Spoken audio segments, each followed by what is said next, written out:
Oi, eu sou Fabiane Rodrigues, você está no canal Assista Antes de Dormir.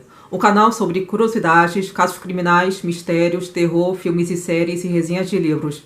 Sejam todos muito bem-vindos.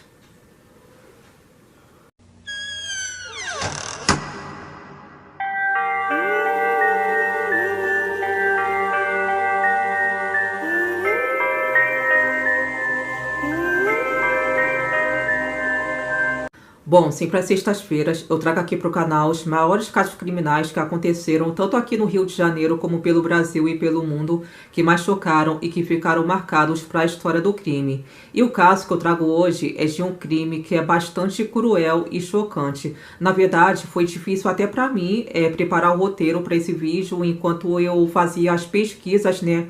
Porque a história é realmente bastante perturbadora. Então, como eu tô deixando aqui no título desse vídeo. Assista se for capaz, porque essa história realmente é de arrepiar.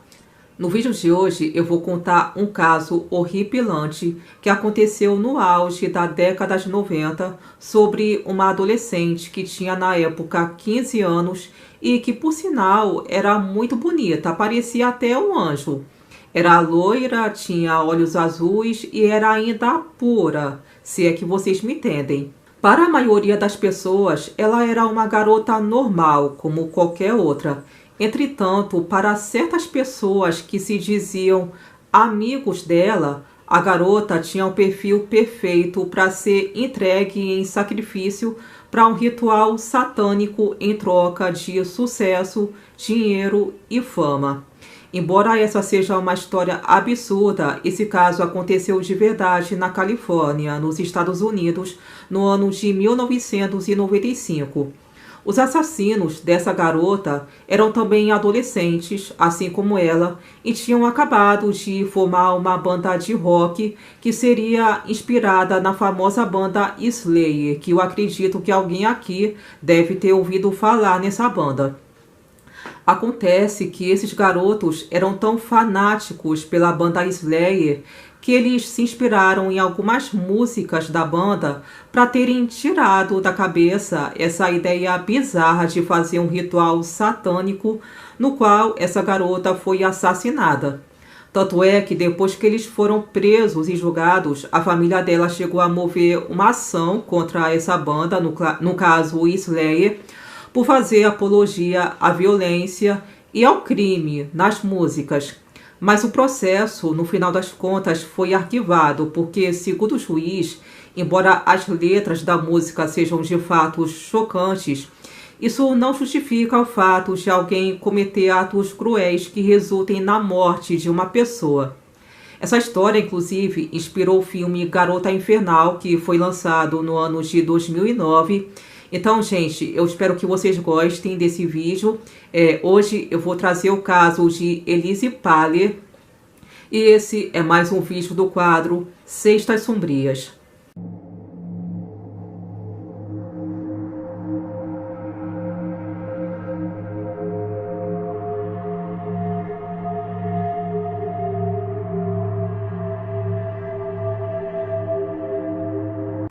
Elise Melly Paller nasceu no dia 24 de abril de 1980 na cidade de Arroio Grande, na Califórnia, local onde ela passou o resto de sua vida. Na época que o crime aconteceu, nos anos 90, a população beirava 15 mil habitantes e a cidade era pacata e tranquila. Crimes cruéis não eram comuns por lá. A garota era a mais velha de 4 irmãos, morava com os pais e desde pequena chamava a atenção de todos por ter cabelo loiro claro e olhos azuis. Inclusive, um de seus sonhos de infância era participar de concursos de beleza e ser atriz. Ela era também bastante estudiosa, extrovertida, adorava praticar esportes e sair com os amigos. No início da adolescência, ela costumava passar bastante tempo com a família e frequentava um centro de artes e uma igreja local. Só que nem sempre ela esteve em um bom caminho. Ao entrar para o ensino médio, foi quando ela teve a sua fase rebelde até chegar o momento em que foi assassinada. Nessa época, ela passou a consumir drogas, a beber com frequência e até chegou a ser expulsa da escola por consumir maconha no local. E depois dela ter sido suspensa da escola, foi quando os pais decidiram levá-la a um centro de recuperação de drogas. Lá, ela conheceu um amigo chamado Jacob Delachimute, que tinha a mesma idade dela, 15 anos. E foi então que tudo começou.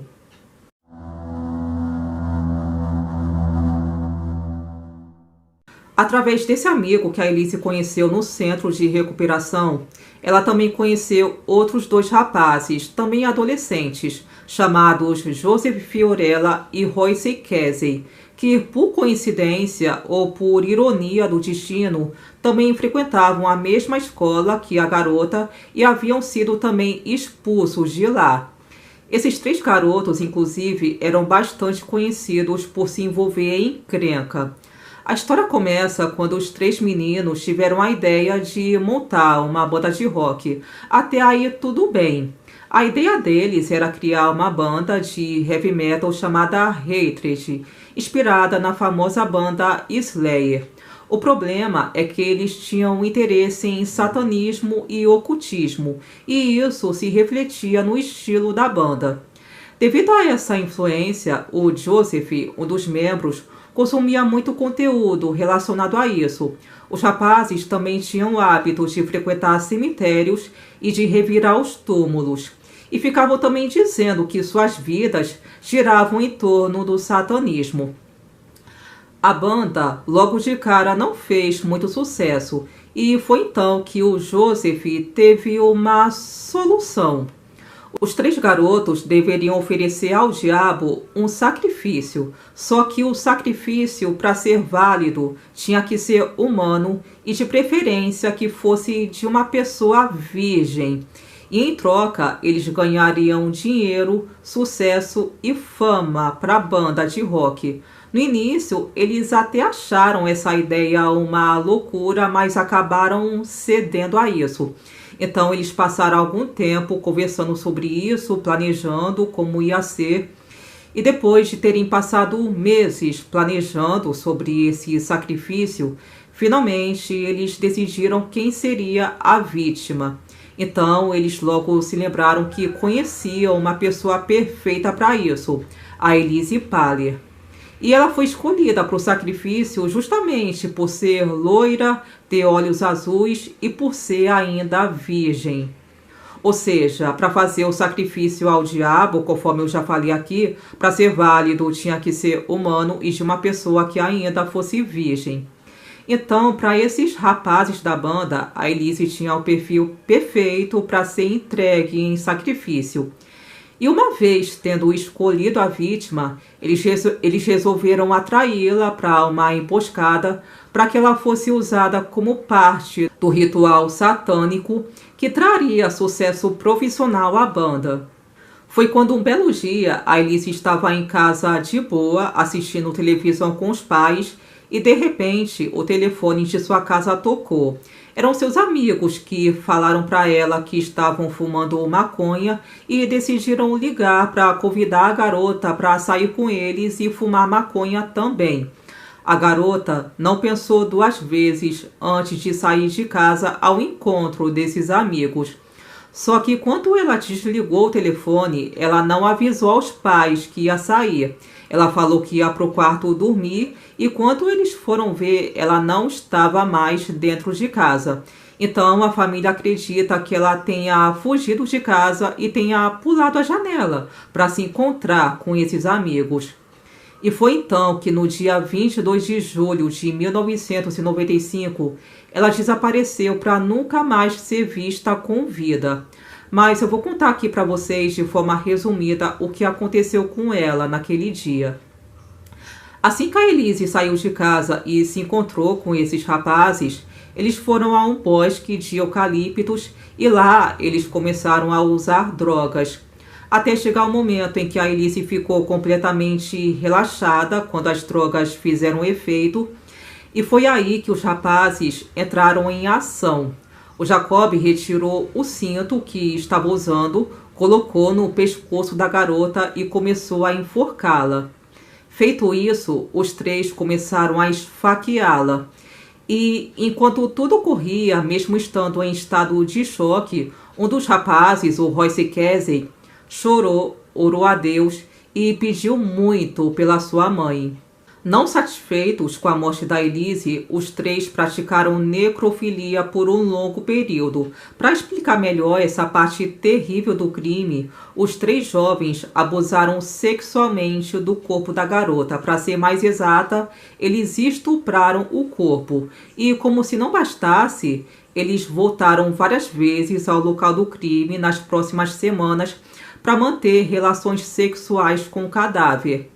No dia seguinte, após o assassinato, os pais de Elise notaram a ausência da filha e ligaram para a polícia. Então, começaram as buscas sem sucesso. O caso permaneceu sem solução durante 8 meses, até que um dos assassinos decidiu confessar o crime. Foi quando, no dia 13 de março de 1996, Royce Casey, que é um dos assassinos, confessou o crime após se converter ao cristianismo. A notícia abalou apenas uma parte da cidade, já que muitos adolescentes já tinham conhecimento do ocorrido. Isso significa que talvez os colegas de escola de Elise soubessem que ela foi assassinada por esses rapazes, só que eles não denunciaram às autoridades por medo de represálias. Então Royce, que tinha já seus 17 anos, quase um ano depois do crime, parecia estar arrependido do que fez, já que ele se converteu ao cristianismo e decidiu se apresentar à polícia por conta própria porque tinha um peso na consciência pelo crime. Ele até levou as autoridades ao local onde estava o corpo, e o corpo da garota foi encontrado em estado já muito avançado de decomposição, e seus restos haviam sido espalhados em um bosque de eucaliptos que ficava localizado a cerca de 400 metros da casa onde ela vivia com a família. Ela foi estrangulada e no total recebeu 12 facadas pelo corpo. A causa de sua morte foi devido à grande perda de sangue. Segundo o médico legista, nenhum dos 12 ferimentos foram fatais por si só, o que significa que ela sangrou até a morte de forma lenta e bastante dolorosa. O Royce contou que os outros dois colegas, o Joseph e o Jacob, também estavam envolvidos no crime. O garoto contou em detalhes a cronologia dos fatos e o motivo pelo qual eles haviam cometido o crime, que no caso foi um sacrifício religioso em troca de sucesso e fama para a banda de rock. Segundo Royce, na noite do crime, ele mesmo teria ligado para Elise e a convidou para um local aberto perto de sua casa, com pretexto que eles iam fumar maconha e jogar a conversa fora. A garota rapidamente aceitou o convite, já que ela estava acostumada a sair com os garotos. Só que ela não avisou aos pais que ia sair e, de repente, ela sumiu. Durante o encontro dela com os amigos, tudo parecia normal. Todo mundo estava ali, fumando baseado, até que os garotos decidiram partir para a ação. O Jacob conseguiu prender um cinto no pescoço da Elise, enquanto Royce segurava os braços dela para trás para que ela não pudesse se defender. Royce disse que a Elise não demorou muito para desmaiar, devido ao cinto que apertava o seu pescoço e à falta de oxigênio no cérebro. Após a garota perder a consciência, os três garotos começaram a esfaqueá-la, se revezando aos golpes. Com a Elise já morta, os rapazes abusaram sexualmente do corpo antes de deixarem o local do crime. E como se não bastasse, eles voltaram ao local várias vezes para manter relações sexuais com o cadáver. O Royce só resolveu contar sobre o crime e se entregar para a polícia porque poucos meses depois da garota ter sido assassinada, ele se afastou dos outros dois colegas porque eles ficavam dizendo que a Elise não seria a única vítima deles. Então Royce entendeu isso como uma ameaça contra ele e decidiu se afastar. E como ele tinha começado a frequentar uma igreja cristã, ele ficou com peso na consciência e decidiu se entregar para a polícia. Em depoimento, ele disse que tinha medo de sentir o desejo de matar novamente ou de virar mais uma vítima de seus amigos. Por outro lado, o Jacob e o Joseph, de forma surpreendente, disseram que matariam de novo em nome de Satanás. Royce disse ainda à polícia que aquela não havia sido a primeira tentativa de matar Elise. Segundo ele, Jacob, Joseph e mais um garoto já tinham atraído a menina para uma emboscada que seria uma caminhada na intenção de matá-la. Só que algo não saiu conforme planejado e eles desistiram do plano. Agora eu vou contar com detalhes sobre a parte em que a banda Slayer foi processada pela família da garota por ter sido a fonte de inspiração dos meninos, não só para eles terem montado uma banda de rock, como também na ideia do ritual satânico no qual eles mataram a garota. Então vamos lá. Os 3 garotos que foram os autores do crime admitiram que se sentiram inspirados para matar devido às músicas da banda Slayer. Dessa forma, o caso foi caracterizado por extrema crueldade, motivado pelo desejo de agradar Satanás. Durante o julgamento, eles insistiram em dizer que foram as letras do Slayer que os motivaram a realizar esse assassinato macabro. Por isso, a família de Elise chegou a mover um processo contra a banda, alegando que suas músicas faziam apologia a crimes, violência e assassinatos. A família disse que músicas como Post-Mortem e Dead Skin Mask deram aos assassinos todas as instruções e o passo a passo para espionar, estuprar, torturar, matar e cometer atos de necrofilia com a garota. O processo buscou indenização monetária não especificada por parte da banda e de sua gravadora, além de restrições ao marketing de música violenta para menores. No ano 2000, o processo foi finalmente julgado e a banda foi inocentada. A família da jovem tentaria ainda um segundo processo, acusando a banda de distribuir material perigoso para menores, mas novamente perdeu o processo, que foi arquivado.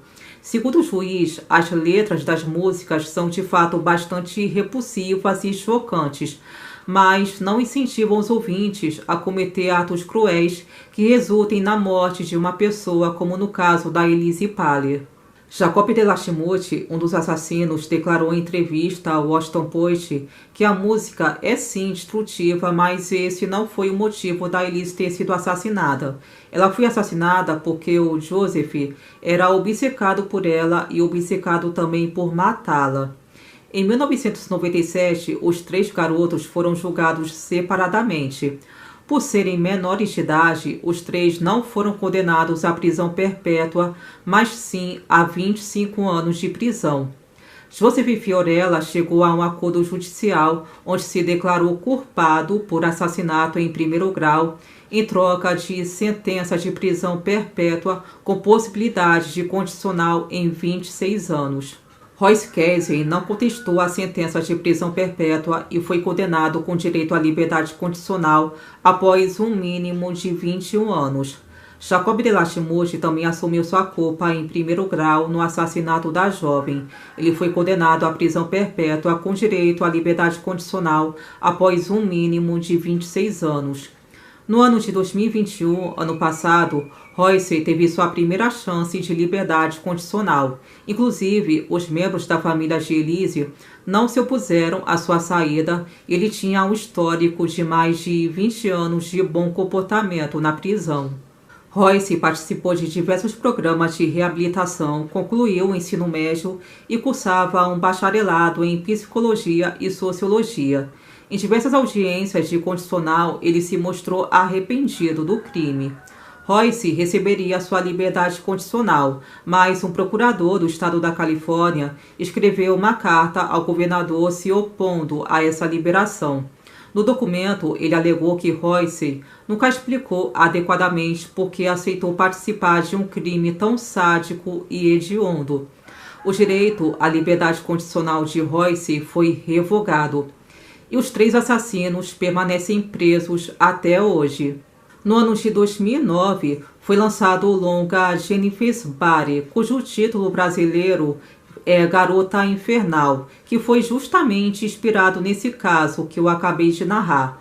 O longa é estrelado pela atriz Megan Fox, que vive uma líder de torcida chamada Jennifer Check, que é moradora de uma cidade do interior dos Estados Unidos.